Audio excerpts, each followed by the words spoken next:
Oscar Vandi.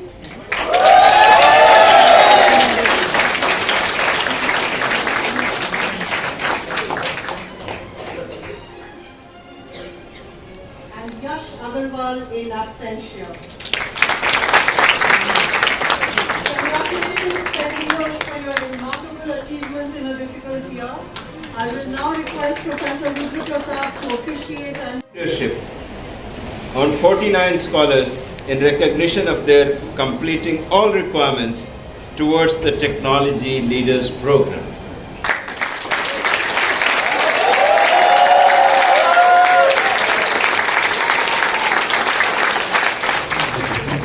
सो Plaksha university एक technology university है। हमारे सारे प्रोग्राम्स जो हैं वो टेक्नोलॉजी रिलेटेड हैं। एक हमारा स्कूल का प्रोग्राम चलता है यंग टेक स्कॉलर्स, एक बीटेक प्रोग्राम चलते हैं और मास्टर्स प्रोग्राम है टेक लीडर्स प्रोग्राम जिसका आज कॉन्वोकेशन है। इसके बावजूद हमारा पीएचडी प्रोग्राम भी है। हमारे पास 9 पीएचडी स्कॉलर्स हैं। तो ये चारों प्रोग्राम प्लाक्षा में चल रहे हैं और प्लाक्षा के सब प्रोग्राम्स जैसे मैंने कहा टेक्नोलॉजी के रिलेटेड ही हैं। बिल्कुल मैम, आज कितने स्टूडेंट को मतलब डिग्री दी गई है? अच्छा। और चीफ गेस्ट वगैरह कौन है थोड़ा सा? सो आज 48 बच्चे हैं जिनको डिग्रीज़ दी गई हैं। ये टेक लीडर्स प्रोग्राम के 3rd बैच है जो निकल रहा है और हमारे फाउंडर्स हैं, हमारी फैकल्टी हैं और एक्सपर्ट्स हैं, स्कॉलर्स हैं जो आए हुए हैं इसके लिए। हमारे चैनल के माध्यम से आप मतलब प्लाक्षा यूनिवर्सिटी की तरफ से क्या संदेश देना चाहोगे? हम ये देना चाहेंगे कि प्लाक्षा यूनिवर्सिटी जो है वो सबके लिए है। कोई भी बच्चा, कोई भी ग्रेजुएट जो प्लाक्षा में पढ़ना चाहता है उसको ये नहीं लगना चाहिए कि इट्स एक्सपेंसिव है और मैं नहीं पढ़ सकता हूँ, क्योंकि प्लाक्षा के जो गवर्नेंस मॉडल है वो ऐसा है कि कलेक्टिव फिलॉन्थ्रफी है। बहुत सारे फाउंडर्स हैं जो डोनेट कर रहे हैं प्लाक्षा को रन करने के लिए, जिसका मतलब कि हमारे पास बहुत फंडिंग है फॉर स्कॉलरशिप्स। तो बच्चे जिस भी बैकग्राउंड से आएँ हम उनको फ़ंड करते हैं। तो जितना एक ऐसा मॉडल है जिसमें जो जितना पे कर सकता है वो उतना ही पे करता है और बाकी यूनिवर्सिटी खुद पे करती है। बट हम ढूंढ रहे हैं बहुत ही ब्राइट बच्चे, बहुत इंटेलिजेंट बच्चे जो मेहनत करके कुछ आगे बन पाए। बिल्कुल मैम, एक चीज़ हमने स्टार्टिंग में पूछा था, आप अपने बारे में थोड़ा सा बता दीजिए। अच्छा, सो मेरा नाम कांची खन्ना है और मैं यहाँ पे डायरेक्टर एडमिशन्स और आउटरीच हूँ। इससे पहले मैं 2 और यूनिवर्सिटीज़ के साथ एसोसिएटेड थी, वो भी नई यूनिवर्सिटीज़ हैं इंडिया की, क्रिया यूनिवर्सिटी जो चेन्नई में है और अशोका यूनिवर्सिटी जो दिल्ली एनसीआर में है। यहाँ का एक्सपीरियंस बहुत ही अमेजिंग है क्योंकि मैं खुद चंडीगढ़ को बिलोंग करती हूँ, तो मेरे लिए यहाँ वापस आना बहुत ही ज़्यादा इंटरेस्टिंग था। यूनिवर्सिटी में जो मिनिमम एजुकेशन है वो कौन सी है? जैसे 12th के बाद? हाँ जी, 12th के बाद बीटेक प्रोग्राम है। सीईटी में इसमें क्लियर करनी पड़ती है इसके लिए? नहीं, इसके लिए सीईटी क्लियर नहीं करना। हम बच्चों को 2 या 3 चांस देते हैं अपनी एकेडमिक स्ट्रेंथ दिखाने के लिए। वो जेई देकर भी आ सकते हैं, अपने फाइनल जो 12th क्लास के स्कोर्स हैं वो देकर भी आ सकते हैं, या कोई भी और एसीटी करके एक होता है, एसएटी करके एग्ज़ाम होता है। जो स्कोर उनको बेस्ट लगता है अपना स्कोर वो देकर हमारे से एडमिशन ले सकते हैं। सो बीटेक में हमारे 4 कोर्स चल रहे हैं। सबसे पहला है computer science and artificial intelligence, दूसरा कोर्स है robotics and cyber physical systems, 3rd है बायोलॉजिकल सिस्टम्स इंजीनियरिंग और 4th हमारा जो कोर्स है वो data science, economics and business. जो पहले 3 कोर्सेज़ हैं वो साइंस स्टूडेंट्स करते हैं जिनके पास फिज़िक्स और मैथमेटिक्स रहा हो। जो लास्ट वाला कोर्स है वो ह्यूमैनिटीज़ और कॉमर्स के बच्चे भी कर सकते हैं as long as they have mathematics. Maths रहेगा तो वो वाला कर सकते हैं, बीटेक डिग्री ही मिलेगी उनको, लेकिन उसमें डेटा साइंस वगैरह सिखाया जाएगा। तो बच्चे जो ह्यूमैनिटीज़ कॉमर्स से आते हैं उनके लिए हम थोड़ा ब्रिज प्रोग्राम रखते हैं ताकि वो इजीली कोप अप कर सकें। जैसे कोई मेडिकल स्टूडेंट है उनके लिए ये 3 कोर्सेज अच्छे हैं जो पहले 10+2 में मेडिकल रखा हुआ है। हाँ जी, हाँ जी। नॉन मेडिकल स्टूडेंट्स उनके लिए ये 3 कोर्सेज हो गए ना। सो जो बायो वाले बच्चे हैं अगर मैथ्स होगा उनके पास तभी कर पाएंगे। तो नॉन मेडिकल हाँ बच्चा जी, होना चाहिए? नहीं, कभी कभी बायो वाले बच्चे भी मैथ रखते हैं, पीसीएमबी मतलब चारों ही रखते हैं बच्चे।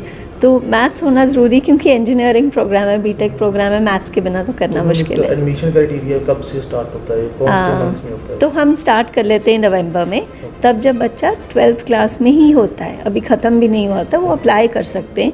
हम इतनी जल्दी इसलिए शुरू करते हैं क्योंकि हम बहुत टाइम लगाते हैं एक एप्लीकेंट पे, हम पूरा प्रोफाइल स्टडी करते हैं वो बच्चा एकेडमिक्स में कैसा है। और ये नहीं कि सिर्फ क्लास 12th के ही मार्क्स देख रहे हैं, हम 9th 10th 11th 12th के देखते हैं। मतलब लक्ष्य के पास जी। प्रेम आती है ये गलत। मतलब ये सोचते हैं कि ऐसे नहीं हो कि एक एग्ज़ाम अच्छा नहीं हुआ तो बच्चा उसकी वजह से उसको कोई डिसएडवांटेज हो। इस हाँ जी, यूनिवर्सिटी में आएगा तो उसका फ्यूचर सिक्योर हो।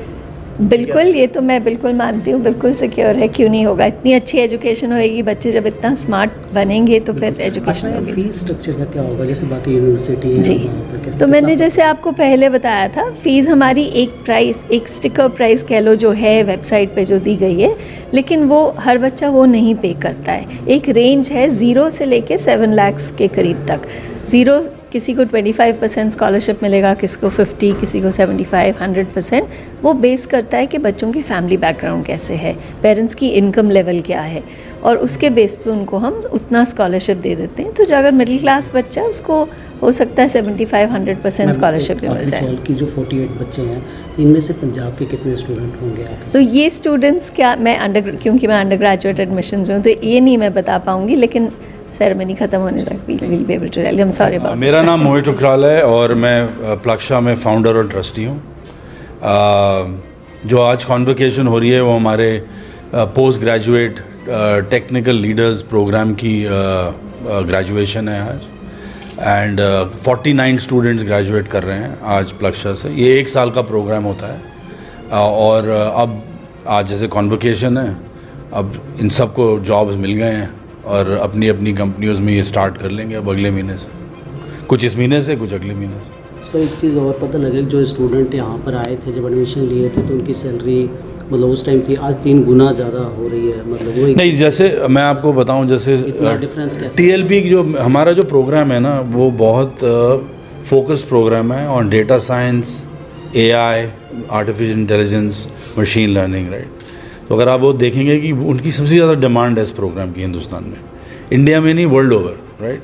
जो भी प्लक्षा में स्टूडेंट आता है, अगर उनकी सैलरी मान लो X है, जब वो यहाँ से जाता है 1 साल के बाद तो 2X हो जाती है, 3X नहीं होती, 2X हो जाती है। सो 2X हो जाती है। तो इसलिए कि जो भी स्टूडेंट आता है डबल हो जाती है उनकी salary.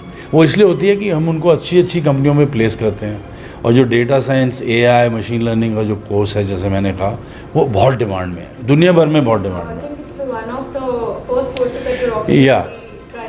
Yeah, it's also in the Chandigarh, Mohali, Panchkula, Tri-City. Not very many, I don't think so this course is offered here, right? And I'm not only in Tri-City, in this region also. And look, kids come from south, east, north, सारी जगह से आते हैं 49 kids जो हैं ये, and उनको अच्छी अच्छी प्लेसमेंट मिल जाती है, बिकॉज मार्केट में AI, मशीन लर्निंग ऐसे कोर्सेज़ की बहुत डिमांड है। तो जैसे इनको जॉब्स मिलती हैं कंपनी में, वॉलमार्ट में, BCG में, इन्फो एज में, अमेज़ॉन में। तो बड़ी बड़ी कंपनियां कैंपस में आके रिक्रूट करती हैं हमारे बैचेस को। क्या कोई ऐसा भी स्टूडेंट अपने पास है जो गवर्नमेंट सेक्टर से आया और कोर्स किया हो, ऐसा है कोई? मेरे को अच्छी तरह याद नहीं है, बट हम बता सकते हैं, बट नीना बता सकती है। बट हर एक बैकग्राउंड के बच्चे आते हैं यहाँ पे। और जैसे आपने देखा आज, अगर आप पता नहीं आपने सुना कि नहीं, अंदर एक लड़की आई थी, वो जयपुर से है, मैकेनिकल इंजीनियरिंग करती थी, यहाँ पे आके AI, कंप्यूटर साइंस कोर्स सीखा, और एंड एक्सेप्शनल परफॉर्मेंस। सो हर एक तरीके के बच्चे आते हैं। अब मुझे याद नहीं है कि अगर कोई गवर्नमेंट बैकग्राउंड से आया है, but I am sure their families are working in government, but अगर वो गवर्नमेंट में काम पहले कर रहे हो और वहाँ से यहाँ के पढ़ो, ऐसा मेरे को ध्यान में नहीं है। सर, अप्रॉक्सीमेट प्लेसमेंट के लिए कितनी कंपनीज है आपके पास? कोई टाई अप्स जो नहीं, देखो हमारे यहाँ काफ़ी कंपनी आती हैं, परमानेंट टाई अप्स किनके साथ? देखो मैंने आपको नाम लिया ना, ये BCG से कंपनी आती हैं, अमेज़ॉन से आते हैं इंटरव्यू करने, वॉलमार्ट से आते हैं, इन्फोजेट से आते हैं, फ्रैक्टल से आते हैं। तो बहुत सारी कंपनियों से हमारे यहाँ लोग आते हैं। हम करीब 100 कंपनियों से बात करते हैं, 20-30 कंपनियाँ आती हैं। फिर हमारे जो स्टूडेंट हैं वो चूज़ करते हैं, किसी को 2 ऑफ़र मिलती हैं, फिर वो चूज़ करते हैं कि वो कौन सी को लें और कौन सी को ना लें, राइट। हाईएस्ट पैकेज क्या होगा अपनी यूनिवर्सिटी का अभी तक देखा जाए बच्चों में? मेरे को ध्यान नहीं है और वो हम पब्लिश भी नहीं करते हैं, बट हमारे जो स्टूडेंट्स हैं वो इंडिया में प्लेस होते हैं, इंडिया से बाहर प्लेस होते हैं, दूसरे कंपनीज़ में इंडिया से बाहर होते हैं, और कुछ जो हमारे बच्चे हैं और पढ़ने जाते हैं यूएस यूनिवर्सिटीज़ में, उसके बाद आगे पढ़ने भी जाते हैं। सो हर एक तरीके के बच्चे हैं और एक्सेप्शनली वेल। सर, अपनी यूनिवर्सिटी पंजाब में है इस टाइम, जहाँ पर हम IT सेक्टर देखते हैं, कैसा फील करते हो आप पंजाब में बिजनेस मतलब इस्टेब्लिश करके? आप देखिए, हम तो बड़े खुश थे और खुश हैं। हमने जो डिसीजन ली थी 2017 में 18 में कि मोहाली में यूनिवर्सिटी बनेगी, and very very positive, we are very happy. और यहाँ पे जो आपका मोहाली का और ये चंडीगढ़ का एजुकेशन इकोसिस्टम है बहुत बढ़िया है, राइट।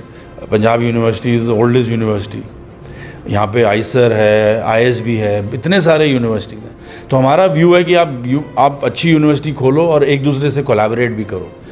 इस एरिया में हर एक के लिए और अपॉर्चुनिटी है। और इंजीनियरिंग स्कूल अगर आप देखो तो यहाँ इस एरिया में कोई अच्छा इंजीनियरिंग स्कूल है ही नहीं, और हम जो इंजीनियरिंग स्कूल बनाने की कोशिश कर रहे हैं, और मैं इसलिए कहता हूँ कोशिश कर रहे हैं कि ये तो मैराथन है, स्प्रिंट तो है नहीं। इसके लिए हमें काफ़ी मेहनत करनी है कुछ साल, और हमारी university will be one of the world's number 1 university. Thank you sir. Thank you.